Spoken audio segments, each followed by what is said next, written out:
வணக்கம். 5 மணி செய்திகளை வழங்குவதற்காக நான் காயத்ரி. விரிவான செய்திகளை பார்ப்பதற்கு முன்பாக தலைப்புச் செய்திகளை பார்க்கலாம். பாசிச பாஜகவை வீழ்த்த மக்கள் தயாராகிவிட்டதை தன்னால் காண முடிவதாக முதலமைச்சர் மு.க.ஸ்டாலின் கருத்து. டெல்லியில் நடைபெற்ற இந்தியா கூட்டணி போராட்டத்தில் முதலமைச்சரின் உரையை வாசித்த திமுக எம்பி திருச்சி சிவா.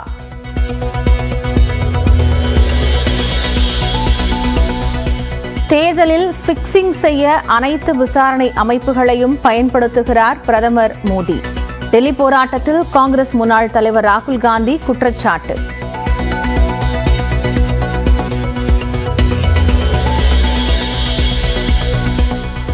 கச்சத்தீவை இந்திரா காந்தி அரசு தாரை வார்த்ததில் புதிய ஆதாரங்கள் வெளிவந்திருப்பதாக எக்ஸ் தளத்தில் பிரதமர் நரேந்திர மோடி பதிவு. அண்ணாமலை பெற்ற ஆர்டிஐ தகவல் அடிப்படையிலான செய்தியை மேற்கோள் காட்டி குற்றச்சாட்டு.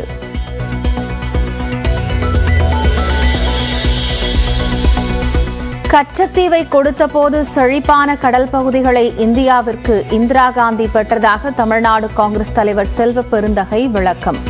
மோடி 10 ஆண்டுகளாக என்ன செய்து கொண்டிருந்தார் என்றும் கேள்வி. செழுமையான கடல் பகுதிகளை அன்னை இந்திரா காந்தி அவர்கள் மீட்டெடுத்திருக்கிறார். விலை மதிக்க முடியாத சொத்துக்கள் கடலில் இருக்கின்றன. விஞ்ஞான ரீதியாக அணுகி எடுக்க வேண்டிய இடத்தை எடுத்து கொடுக்க வேண்டியதை கொடுத்திருக்கிறார்.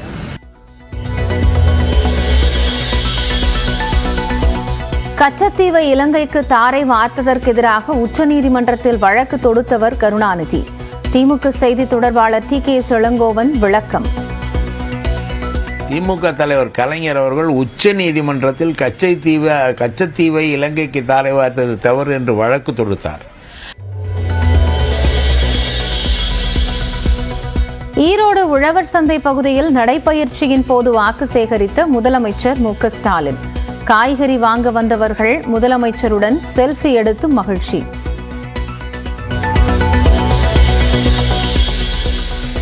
மக்களுக்காக திட்டங்களை கொண்டு வந்தது அதிமுக. சிதம்பரம் பிரச்சார பொதுக்கூட்டத்தில் அதிமுக பொதுச் செயலாளர் எடப்பாடி பழனிசாமி பேச்சு.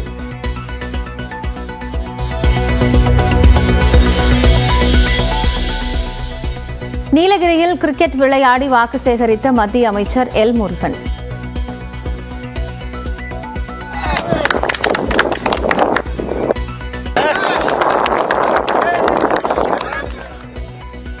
கீழ்குந்தா பகுதியில் பரப்புரை செய்தபோது சுவாரஸ்யம்.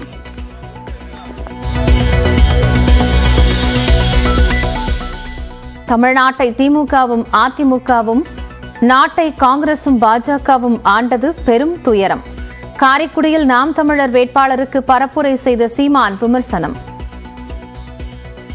விட்டா வேற வழி இல்லை அதிமுக தான், அதிமுக விட்டா வேற வழி இல்லை திமுக தான், பிஜேபியை விட்டா வேற வழி இல்லை காங்கிரஸ் தான், காங்கிரஸை விட்டா வேற வழி இல்லை பிஜேபி தான். இந்த 4 சனியனை விட்டா உங்கள் பிள்ளைகள் நாம் தமிழர் என்று நாங்கள் எழுந்து வந்து கொண்டிருக்கிறோம். கடலூர் காங்கிரஸ் வேட்பாளரை 2 லட்சம் வாக்குகள் வித்தியாசத்தில் வெற்றி பெறச் செய்ய அமைச்சர் உதயநிதி வலியுறுத்தல். கெட் அவுட் மோடி என சொல்லுமாறு வாக்காளர்களுக்கு வேண்டுகோள்.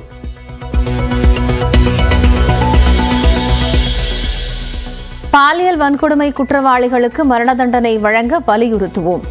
தமிழ் மாநில காங்கிரசின் தேர்தல் அறிக்கையில் வாக்குறுதி.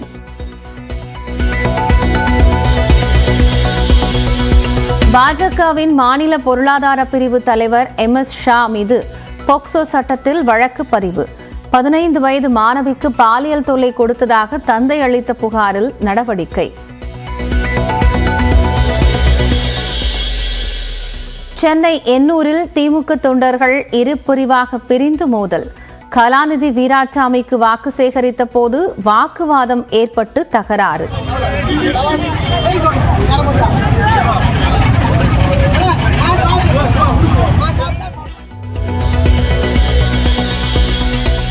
போதைப்பொருள் கடத்தல் விவகாரத்தில் இயக்குநர் அமீருக்கு சம்மன். ஜாஃபர் சாதிக்குடன் தொடர்பில் இருந்ததாக எழுந்த புகாரில் நாளை மறுநாள் விசாரணைக்கு ஆஜராக மத்திய போதைப்பொருள் தடுப்பு பிரிவு உத்தரவு.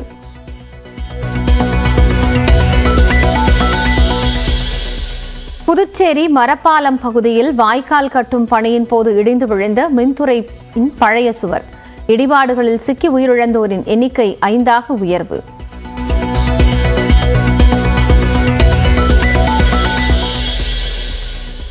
IPL கிரிக்கெட் தொடரில் குஜராத் அணிக்கு எதிரான போட்டி. 19 ஓவர்களில் 5 விக்கெட் இழப்பிற்கு 159 ரன்களை சேர்த்தது ஹைதராபாத் அணி. சிதம்பரம் தொகுதி அதிமுக வேட்பாளர் சந்திரஹாசனை ஆதரித்து அக்கட்சியின் பொதுச் செயலாளர் எடப்பாடி பழனிசாமி பரப்புரை மேற்கொண்டு வருகிறார். நேரலையில் பார்க்கலாம். அதுவும் ஏமாற்று வேலை. அதுவும் இங்கே வேளாண்மைத்துறை அமைச்சர் இருக்கார். வேளாண்மைத்துறை அமைச்சர் மாவட்டத்திலேயே கொடுக்கப்பட்ட வாக்குறுதி நிறைவேற்றல. தேர்தல் நேரத்தில் ஓட்டு கேட்க வருவாங்க, நின்று கேளுங்க. முதல் 2500 ரூபாய் கொடு நெல்லுக்கு குவிண்டாலுக்கு, பிறகு ஒரு மெட்ரிக் டன் கரும்புக்கு 4000 ரூபாய் கொடு. நாங்க விளைவித்த கரும்பை இங்கேயே அரை, நீ ஏன் வெளியில கூட விற்க சொல்ற, வெளியில கூட அரைக்க சொல்ற? இதெல்லாம் கேளுங்கப்பா. கேட்பீங்களா? நம்மாலே கேட்பீங்க. அந்த தில்லு திராணி நம்மளுக்கு இருக்குது. இன்னைக்கு கரும்புக்கு பாத்தீங்களா மஞ்சள் நோய் வருது, வேரழுகள் வருது, 10க்கு காட்டு பண்ணி வேற அத அழிக்குது. இப்படிப்பட்ட சூழ்நிலை கஷ்டத்திலேயே விவசாயிகள் பயிரிட்ட கரும்பு இன்றைக்கு இந்த ஆலை நிர்வாகம் அதை அந்த கரும்பை அறவை செய்ய மறுக்குது. ஆகவே கடும் கண்டன குரலை எழுப்புகிறோம். ஏற்கனவே இந்த தொகுதியினுடைய புவனகிரி சட்டமன்ற உறுப்பினர் சட்டமன்றத்தில் பேசியிருக்கின்றார் இது குறித்து என்பதையும் இந்த நேரத்தில் தெரிவிக்கிறேன். இன்றைக்கு நம்முடைய சிதம்பரம் பாராளுமன்ற தொகுதியில் பல திட்டங்களை நிறைவேற்றுகிறோம். ஏற்கனவே திரு ஸ்டாலின் சொன்னார்ல, அதிமுக ஆட்சி ஒரு 2 ஆட்சி எதுவுமே செய்யலன்னு.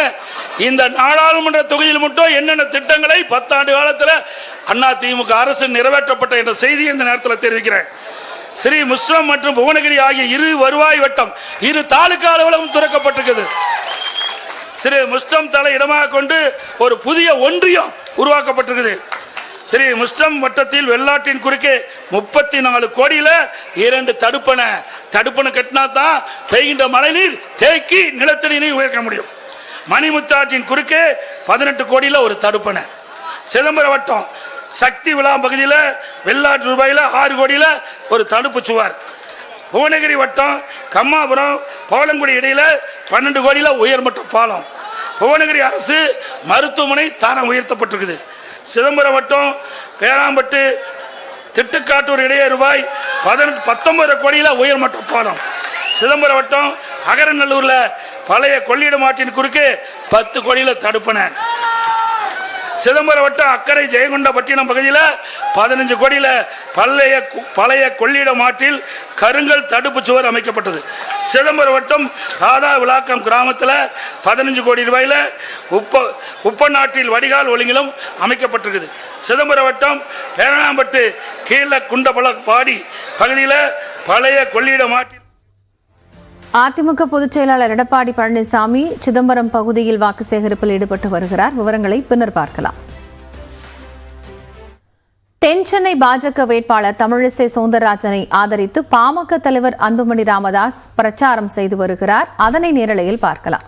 இதர பிற்படுத்த மக்களுக்கு ஓபிசிக்கு 27 விழுக்காடு கல்வியிலே இடஒதுக்கீடு கொண்டு வர வேண்டும் என ஒன்றுதான் முன்வைத்தார்கள். அந்த யோசனை முன்வைத்தார்கள், அதில் சேர்த்துக் கொண்டார்கள் காமன் மினிமம் புரோகிராம் சிபிஎம். 2 ஆண்டுகளுக்கு பிறகு 27 விழுக்காடு ஓபிசிக்கு இடஒதுக்கீடு மத்திய அரசு கொண்டு வரவில்லை. அப்பொழுது ஐயா அவர்கள் அந்த யூபிஏ மீட்டிங்கில் கலந்து கொண்டு சோனியா அம்மையார் அவர்கள் தலைமையிலே அந்த கூட்டத்திலே எழுந்து நின்று கோபமாக சொன்னார், மேடம் சோனியா அவர்களே, நாங்கள் இன்று கூட்டணி விட்டு வெளியேறுகிறோம். காரணம், நீங்கள் ஓபிசி 27 விழுக்காடு இடஒதுக்கீடு கல்வி நிலையில் கொண்டு வர மறுக்கிறீர்கள் என்று சொன்னார்கள். உடனடியாக அந்த அம்மா பயந்துட்டு, இல்ல உட்காருங்க, ஒன்னும் பிரச்சனை இல்லை, உட்காருங்க, மாலையில மீண்டும் சந்திக்கலாம். மாலையிலே மீண்டும் ஒரு கூட்டம் நடக்கிறது, யூபிஏ கூட்டம் நடக்கிறது. அந்த கூட்டத்திலே முடிவு செய்து, அந்த கூட்டத்தில் என்ன முடிவு? அடுத்த ஆண்டிலிருந்து இந்தியாவிலே ஓபிசி 27 விழுக்காடு கல்வி நிலையில இடஒதுக்கீடு வழங்கப்படும் என்ற ஒரு அறிவிப்பு வந்தது. அதை பார்த்து பிறகு சோனியா அம்மையார் அவர்கள் ஐயாவை பார்த்து, doctor Ramadoss are you happy? ஐயாவை பார்த்து மகிழ்ச்சியா இப்பொழுது கேட்கின்றார்கள். இதுதான் எங்களுடைய ஐயா அவர்கள், எங்கே சென்றாலும் எங்களுடைய கொள்கையை நான் விட்டுக் கொடுக்க மாட்டோம். பாரத பிரதமர் அவர்களும் ஐயா அவர்களும் சேலத்தில் நீங்கள் பார்த்திருப்பீர்கள். அவ்வளவு நட்பு, அவ்வளவு பாசம், அவ்வளவு அன்பு. வந்த எவ்வளவு பேர் இருந்தாங்க, நேரம் வந்து ஐயாவை கட்டி பிடிச்சிக்கிட்டார். இது முதல் முறையாக கிடையாது, இது மேடையில் மட்டும் கிடையாது. ஐயாவை அழைத்து சென்ற ஐயாவும் நானும் சேர்ந்து பிரதமரை சந்தித்திருக்கணும் அவர் இல்லத்திலே. அதே போன்றுதான் அவர் அரவணைப்பு. வெளியில மேடையில் மட்டும் கிடையாது. ஒவ்வொரு முறையும் என்ன சந்திக்கின்ற நேரத்திலே பிரதமர் அவர்கள் ஐயா எப்படி இருக்கிறார்.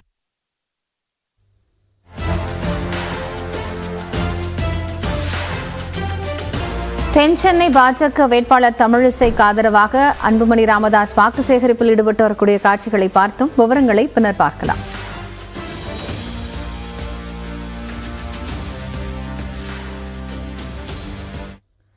பாசிச பாஜகவை வீழ்த்த மக்கள் தயாராகிவிட்டதை தேர்தல் பரப்புரையில் காண முடிவதாக முதலமைச்சர் மு க ஸ்டாலின் தெரிவித்துள்ளார். டெல்லி முதலமைச்சர் அரவிந்த் கெஜ்ரிவால் கைதை கண்டித்து இந்தியா கூட்டணி கட்சிகள் சார்பில் அங்குள்ள ராம்லீலா மைதானத்தில் பிரம்மாண்ட பொதுக்கூட்டம் நடைபெற்றது. இதில் பங்கேற்ற திருச்சி சிவா முதலமைச்சர் மு க ஸ்டாலினின் உரையை வாசித்தார். அரவிந்த் கெஜ்ரிவால் கைதிற்கு கண்டனம் தெரிவித்த மு க ஸ்டாலின் பாஜக அரசு தனது ஏவல் படைகளான சிபிஐ, வருமான வரித்துறை, அமலாக்கத்துறை ஆகியவற்றை பயன்படுத்தி எதிர்க்கட்சிகளை மிரட்டுவதாக விமர்சித்துள்ளார். பாஜகவிற்கு அடங்காதவர்களை கைது செய்து சிறையில் அடைப்பது இந்தியாவில் அறிவிக்கப்படாத நெருக்கடி நிலை நிலவுவதை போன்று இருப்பதாக மு க ஸ்டாலின் தெரிவித்துள்ளார்.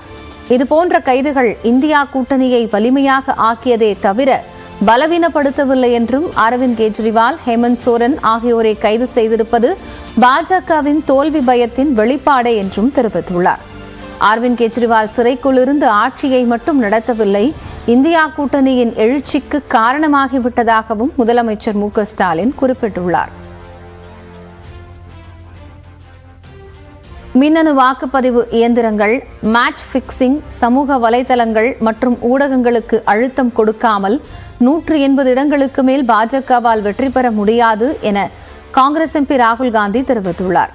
டெல்லி பொதுக்கூட்டத்தில் பேசிய அவர் பாஜகவால் காங்கிரசின் செயல்பாடுகளையோ தனது குரலையோ ஒடுக்க முடியாது என கூறினார். தேர்தல் பிக்சிங் செய்ய அனைத்து விசாரணை அமைப்புகளையும் பிரதமர் மோடி பயன்படுத்துவதாகவும், கிரிக்கெட் போட்டியைப் போல நாடாளுமன்ற தேர்தலில் பிரதமர் பிக்சிங் செய்வதாகவும் ராகுல் காந்தி விமர்சித்தார். ये जो चुनाव हो रहा है, नरेंद्र मोदी जी इस चुनाव में मैच फिक्सिंग करने की कोशिश कर रहे हैं. ये जो उनका 400 सीट का नारा है, ये बिना ईवीएम के, बिना मैच फिक्सिंग के, बिना सोशल मीडिया और प्रेस पर दबाव डालकर, खरीदकर, ये 180 पार नहीं होने जा रहा है. सब मिलाकर